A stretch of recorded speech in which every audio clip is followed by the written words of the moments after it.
If your subconscious could stop you right now and speak clearly, not in anxiety, not in habits, not in the tight feeling in your chest, but in calm, honest sentences, what would it ask you to notice? Would it tell you to slow down? Would it ask you to stop forcing?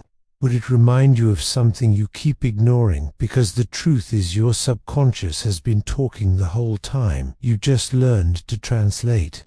It has problems instead of messages. Most people think the subconscious is the enemy. They think it is the reason they self-sabotage, procrastinate, hesitate, and repeat the same story again and again. But that idea misses the point completely. Your subconscious is not trying to ruin your life. It is trying to keep you alive. It is loyal. It remembers everything you survived. It remembers what worked when you had no other options, and it still runs those programs because at one time they mattered. Here is the quantum truth. Most people never hear the field does not respond to what you hope for. It responds to what you are consistently being underneath the surface. It responds to the emotional signal you carry, not the words you repeat. That is why you can want change more than anything and still feel stuck, because wanting is conscious, being is subconscious. So while your mind says, "I am ready," your body might still be holding on to fear. While your thoughts say abundance, your nervous system might still be bracing for loss. While you speak confidence, your energy may still be broadcasting protection mode. And the field mirrors that with precision, not to punish you but to stay coherent with you. Your subconscious learned its language early. It learned it in moments where you stayed quiet to avoid conflict. It learned it when you adapted to be accepted. It learned it when being small felt safer than being seen. Those moments never left. They shaped your internal rhythm.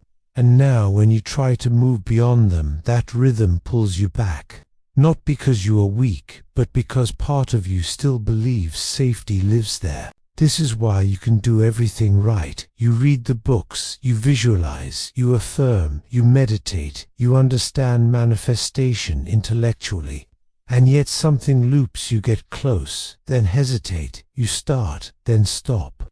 You feel inspired, then doubt yourself, and it makes you wonder what is wrong with you. Nothing is wrong with you. This is communication. Every pause, every delay, every familiar emotional reaction is information. Your system is speaking in patterns because that is how it learned to speak. It does not use logic, it uses repetition, and until the message is fully heard, it will repeat. The field is listening to that conversation. The field does not argue, it reflects. If your subconscious is still tuned to lack, the field shows you situations that reinforce that. If your subconscious is tuned to instability, the field echoes inconsistency. This is not failure, this is feedback. And here is the part that changes everything. The subconscious does not change through force, it changes through safety. It shifts when it realizes it no longer has to protect you the same way. It releases when you prove through presence, not words, that you are safe to move differently. So this is not about fixing yourself. This is about listening differently. This is about asking why this pattern instead of how do I get rid of it. This is about understanding that your resistance is not random. It is intelligent. It is protective. It is outdated, but it is not malicious. Before we go further, pause and notice what keeps repeating in your life. Not the surface event, but the feeling underneath. The same doubt, the same hesitation, the same emotional reaction. That is where the message lives. The subconscious does not respond to motivation, it responds to familiarity. That is why change feels uncomfortable, even when it is good. You are not afraid of success. You are unfamiliar with the version of you who lives there, and unfamiliar feels unsafe to a system trained on survival. This is why fear spikes right before breakthroughs, not after, not during, but right before. Because that is when the old identity feels threatened. That is when the subconscious checks in and asks, are we sure we do not need this armor anymore? Most people misread this moment. They think the fear means stop. They think the doubt means not ready. They think the discomfort means misalignment. So they retreat. They go back to what feels known. And the loop continues, but that spike is not a warning. It is a release signal. It is the old frequency surfacing one last time to be acknowledged. You are not meant to fight it. You are meant to witness it. Think about it. When something no longer fits, it makes noise before it leaves. Patterns do the same the moment you stop identifying with them. They get louder. That does not mean they are stronger. It means they are dissolving.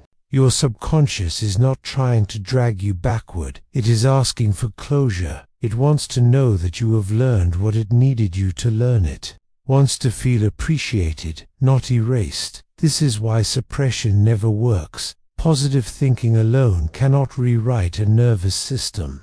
A system changes when it feels safe enough to relax, and safety comes from presence, not pressure. When you sit with discomfort instead of running, when you feel fear without collapsing, when you notice doubt without obeying it, something new stabilizes inside you.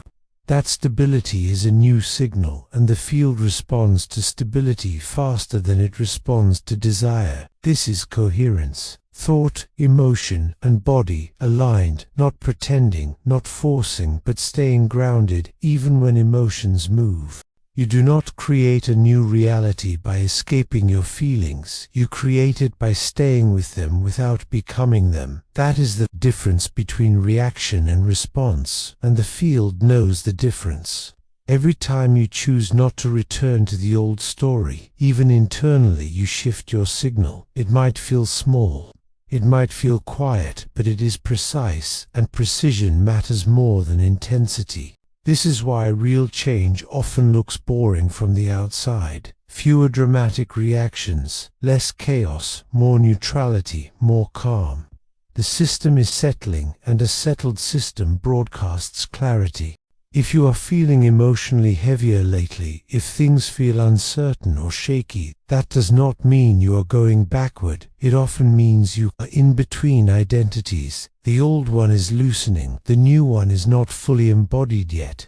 That space feels uncomfortable, but it is powerful. Do not rush through it. Do not label it as failure. Stay present. Let the wave pass without running back to shore. That is how the frequency discharges. Ask yourself in those moments, what am I actually afraid of losing? Who would I be without this pattern? What version of me am I grieving? These questions open doors that affirmations cannot, because the subconscious releases when it feels seen, when it feels understood, when it feels thanked for its service, even if that service is no longer needed. Here is where manifestation becomes practical. Not mystical, not complicated, practical. The field responds to who you are being repeatedly, especially under pressure. That is when your true signal shows. So if you want to change your reality, stop asking what you want, and start noticing how you respond when things do not go your way, when you feel triggered, when uncertainty shows up. Those moments reveal your current frequency. Change begins there. When fear arises, do not argue with it, notice it. When doubt appears, do not shame it, observe it. When the old story tries to pull you back, breathe and stay where you are. That simple act creates a new pattern. You are teaching your system something new, not through words but through experience. You are showing it that you can feel discomfort and still be safe. You are proving that growth does not equal danger. That proof matters more than any visualization. The version of you you are becoming is not fearless. They are regulated. They are present. They do not disappear. When emotions arise, they stay. And staying is power. You do not need to control the field. You do not need to convince it.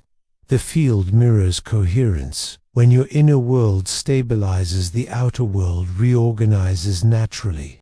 This is why chasing techniques never works for long.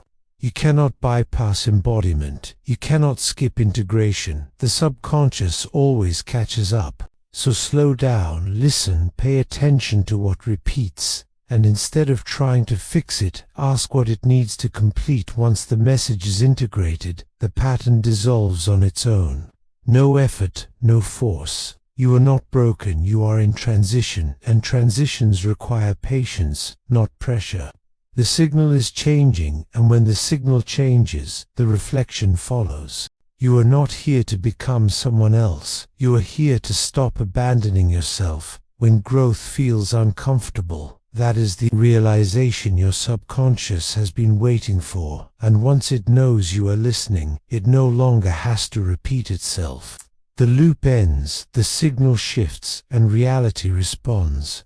There is a moment that comes after awareness, after listening, after understanding, and that moment is choice, not a loud dramatic choice, not a promise, not a declaration. Just a quiet internal decision to respond differently than you used to. This is where most real change happens, not when everything feels clear, but when it feels unclear, and you stay present anyway. Your subconscious watches these moments closely. It does not care about your intentions, it cares about your behavior under emotional pressure. When things feel uncertain, do you abandon yourself, or do you stay? Do you numb, distract, explain, or do you breathe and remain? Every time you stay, you send a new message. You tell your system this experience is survivable. You tell your body we are safe, even here, and slowly.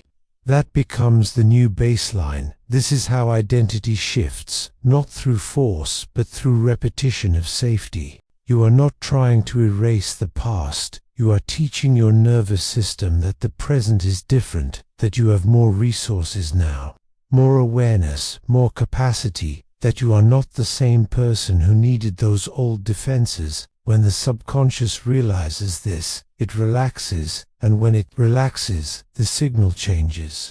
This is why manifestation often feels delayed. It is not waiting on timing, it is waiting on stabilization. The field responds when your inner state becomes consistent, not perfect but consistent. Consistency does not mean high vibration all the time. It means honesty. It means regulation. It means not collapsing when discomfort shows up.